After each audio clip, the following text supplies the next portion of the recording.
Terry is discussing opinions and claims made by various YouTubers, pundits, and football fans about Arsenal. He isn't directly defending Arsenal, but is highlighting the flaws in those opinions, which could easily be used against his or your club in the future. We hope this doesn't upset our critics. After all, if you're bothered, why watch? We encourage responses that address the points being raised, rather than resorting to ad hominem attacks. Thank you. Welcome back to the Football Terrace. Hit the like button and make sure you are subscribing. I've got to do them. I feel like I've got to put the disclaimers in at the beginning. Maybe then it will stop the trolls. I don't know. Although I do love the trolls. You are great. You are one of the best parts of my day. Lots to talk about today. Some double standards in the media when it comes to Chelsea, Jadon Sancho. I think there's a hint of Man United in there compared to their coverage and other players. But I want to tackle something that Gary Neville has said. And I think this is an important piece of punditry. He is probably the most popular, maybe the most famous. He's definitely on the platforms, whether it be Sky, The Overlap, Stick to Football, etc. The biggest football platforms out there giving these opinions. I've got a lot of time and respect for Gary Neville, the man. He's obviously a legend of my football club.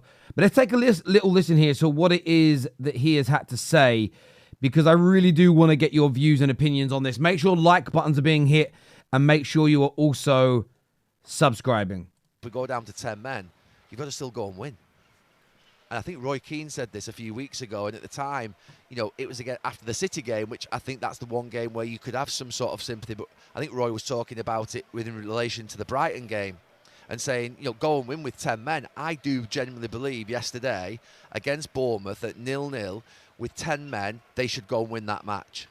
And I believe they have to go and win that match. And they can't lose that match. So for me, that'll be something that I feel after that game. You can lose any match in football, we know that. But I think that's the most disappointing thing, is that they've not gone and won the game against Brighton. They've not gone and won the game against Bournemouth. And I think they should be, with the quality that they have, still be able to win those matches. So two things. One, don't get players sent off as much. That sounds really easy, but sometimes teams go through periods where they do get players sent off and it costs them, and you've got to deal with it and you've got to stop it. The second thing is, if we do go down to 10 men, we've got to go and win. When Gary Neville first said this, I thought to myself, I get where you're coming from. The sort of demand as a fan is go and win the game. Right, we've started the game poorly. We've got a man sent off. We are the superior side. Go and win. And in first hearing it, I thought it makes sense. Then I've seen a lot of discourse online between football fans, hence a disclaimer at the beginning.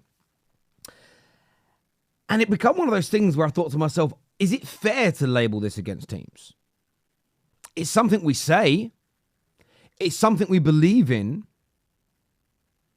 But in reality, is it fair to put that against a side? That was my first thought that I had.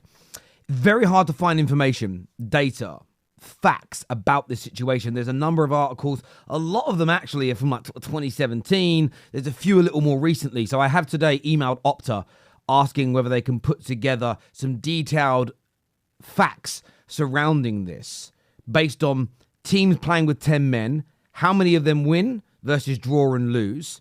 Equally, I think subcategories to this are how many are they winning and or losing when they're winning and they go down to 10 men versus drawing versus losing the game when they go down to 10 men. Plus, you have to factor in how many minutes are being played with 10 men as well. So I looked at one article, I think it was celebrating Liverpool's greatest top 10 wins with 10 men in the Premier League. All but one of them, they were already leading when they went down to 10 men. So you think, well, that's very different from being 1-0 down, 20 minutes in, going down to 10 men and coming back and winning.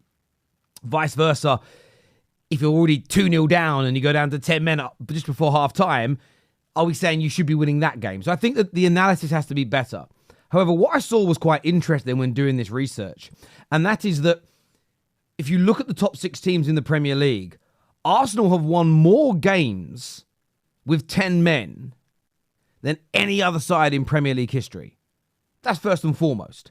However, and there's a very big however to this. Look how many everybody loses. Barring Arsenal, and this is through Premier League history, okay, and predominantly through the Premier League. City obviously had some bad periods in this. Liverpool, just Tottenham did. But Chelsea, even in the start, weren't always a horrendous team. But the vast majority of the top teams in the Premier League lose more games than they win when they're down to 10 men. So I asked this question, and this is me changing my opinion. And the reason why I say this is because one day this could be leveled against my club, Man United. If you're a Chelsea fan, one day this could be leveled against you. When history shows us that teams lose more games than they win, typically speaking, when they have 10 men on the pitch, is it fair and accurate punditry to say, I don't care what happens, a man sent off or not, you should win? And I'm not saying Gary Neville is wrong to think this, because I thought it too. But a couple of hours of research, and it's what I like to do, I enjoy researching topics in football, made me kind of change my mind a little bit. And I thought, is this punditry on Arsenal fair? Now, some are going to double down on this. Some people have an agenda against Arsenal that runs deep for one reason or another. And it's funny because I saw this video the other day of a guy, I don't know his real name, who impersonates David Brent from The Office, Ricky Gervais's famous character. And he's been doing this for 20 years. And even when he's being himself and talking about his life, he does the hand movements. He does things that Ricky Gervais does or David Brent does. He's almost become that character. And he himself said it's almost like a mental illness. My obsession with the character and the act, the agenda, if you will, has become almost like an illness where I can't get out of it. I feel when it comes to football content nowadays, some people fit into that. It might be a hatred of Arsenal. It might be an Arsenal fan who despises Arteta. Maybe it's a rival fan who just wants Arsenal to be in the mud and not their club. But the obsession is so deep.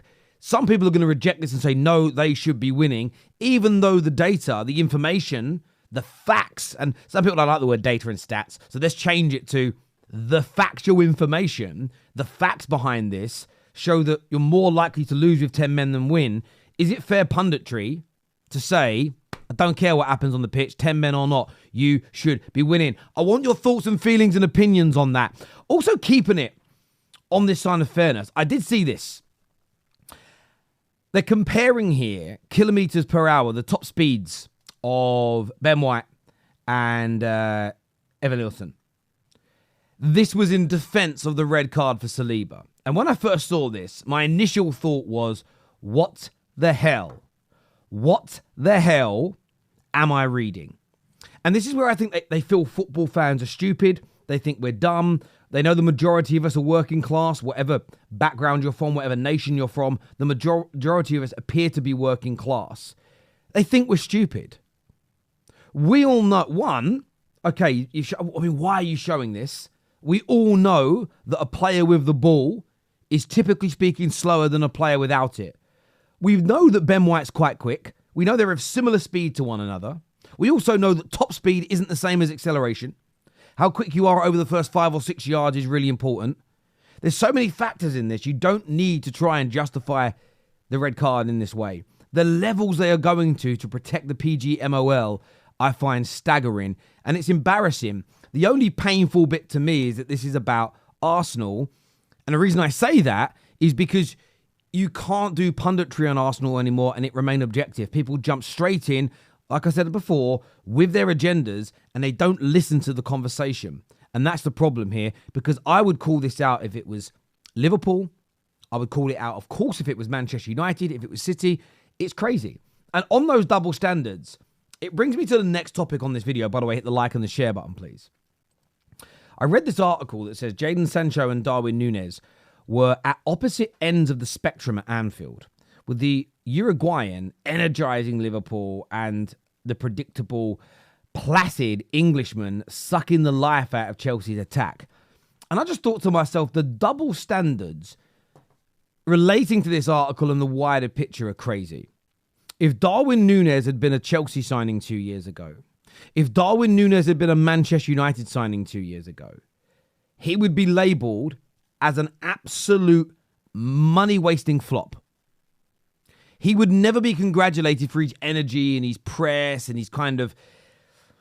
He gets celebrated, Darwin Núñez, for the sort of, ironically, the dark arts, if you will, the sort of being energetic, being aggressive at times, being a character. He is celebrated for being a character. Where with Jadon Sancho, who again, I'm going to die on this hill regarding the Liverpool game, I didn't think he was that bad. Trent was getting the better of him in the duels. But that's more about Trent being brilliant at the moment defensively. But he should have won a penalty, Sancho. That would have changed the entire complex. Just imagine if that penalty was rightfully given, it would have changed the absolute narrative surrounding that battle. It would have been, wow, Sancho is giving Trent such a torrid time, he conceded a penalty. But because it wasn't given, it was Trent dominated him. I feel the polarization in those two narratives is crazy when we all know the truth is somewhere nearer the middle. But I don't like the way that Jadon Sancho is again being targeted. He started life at Chelsea exceedingly well. He's had one poor game, in my opinion, based on media. One poor game, and that was the Nottingham Forest game. I didn't think he was very good in that match.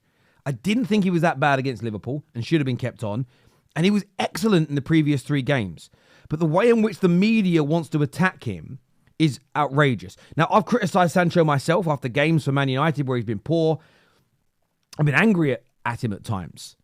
But the double standard from the media is ridiculous. The fact that they're doing sort of single game analysis but making arching statements and very derogatory statements as well. The way they write this and they say, and the predictable, placid English, it's like, why are you writing it that way? Let's have it right. A lot of Liverpool fans want Darwin Núñez gone. Liverpool fans, yes, he may not be placid, but his goal scoring is definitely flaccid. But he never gets called out for it in the same way by the mainstream media. So, as I said before, I look at this and just think to myself, why is it that some clubs get the analysis like we've seen Arsenal get, the speed being put up? I called this out many years ago for people saying, I don't do it for Man United. How many times have my diehards on here heard me talk about that ridiculous stat they pulled up about Paul Pogba, the walking distance? To this day, 7 years later, they have not shown us the walking stats of any other player ever in the Premier League. And the way these articles and things are being written about Jadon Sancho is a disgrace. And I just feel as though, as football fans, it's something I'm passionate about, is calling out the double standards. I'm absolutely fine if they talk about everybody that's flopped in the way they do Jadon Sancho. I'm fine if they put up loads of walking stats like they did about Paul Pogba. I'm absolutely fine. Now, if any team goes down to 10 men and loses, I need to hear Gary Neville and I need to hear everybody talking say, just win. Just win. 10 men can no longer be an excuse for Gary Neville. Can no longer be an excuse for Roy Keane when they're talking about a team maybe they like more or they don't have an agenda against. Arteta outers. I never want to see you say a team with 10 men should win. I never want to see you give an excuse about a team that didn't win with 10 men. If Arteta leaves and a new manager comes in and Ben White gets sent off, I don't want to hear Ben White ruined it for the manager. I don't want to hear, oh, he was unlucky today just because you like him. I want to hear, let's just go and win, mate. Even though it goes against the factual information surrounding this. Look, as ever, I want your views and I'd love to get your opinions on everything that we discussed on the Football Terrace today. Remember to make sure the like button is being hit and to make sure you are subscribing. Until next time, my people, take care. Goodbye. God bless. And I will see you all again very, very soon. Peace. Terry is discussing opinions and claims made by various YouTubers, pundits and football fans about Arsenal.